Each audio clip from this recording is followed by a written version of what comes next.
Well, hi team, and welcome to week 4. And wow, doesn't time go fast? It just seems like the weeks are whirring by, and yet there's a few things to get done yet. But you guys have been doing such a fantastic job putting together the case study 1, and very interesting reading there. And I think everybody, for the most part, did pretty well there.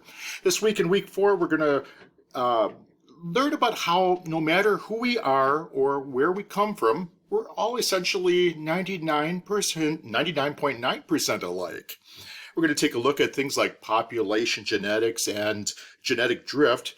And then there's a video, it's just part 2 of a 2-part series because it really fits this course much better than trying to have you look at part 1 too, about a video on the science of the human race. And I want you to stick with it because the first few minutes might seem a little like that, but then it actually gets more interesting the more you get into it.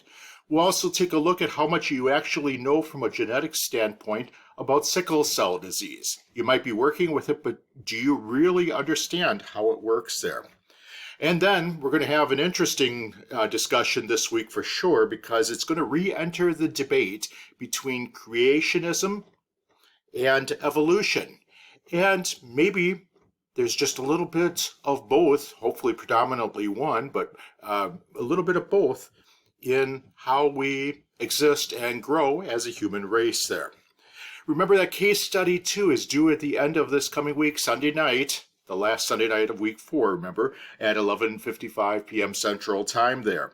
And also make sure that by this week early on, your groups have gotten together and determined how you're putting together the final project that's going to be at the end of week 5 there. Week 6 is basically going to be a small little project, and I'll get detail on that at a later time there. It's nothing extraordinary there. And then you're going to actually be looking at each other's presentations and providing some feedback in sort of a discussion format with that there. Look at it this way. You're almost done with a course, and look at all the new information that hopefully you're picking up with this, or reaffirming some information that you may have already known. Hopefully you're staying healthy, your family is staying healthy and safe as well. Lots of things changing around. I know in Wisconsin it was just announced yesterday that the Wisconsin State Fair wasn't going to happen this year. Same thing with Minnesota's State Fair last week. Kind of a bummer for a lot of people, but it's a sign of our times. So make sure you stay healthy. Make sure you give yourself some time to enjoy some of this summer weather, and we'll talk to you next week. As always, make sure you let me know if you have any questions. You can email me, you can text me. Talk to you later. Bye-bye now.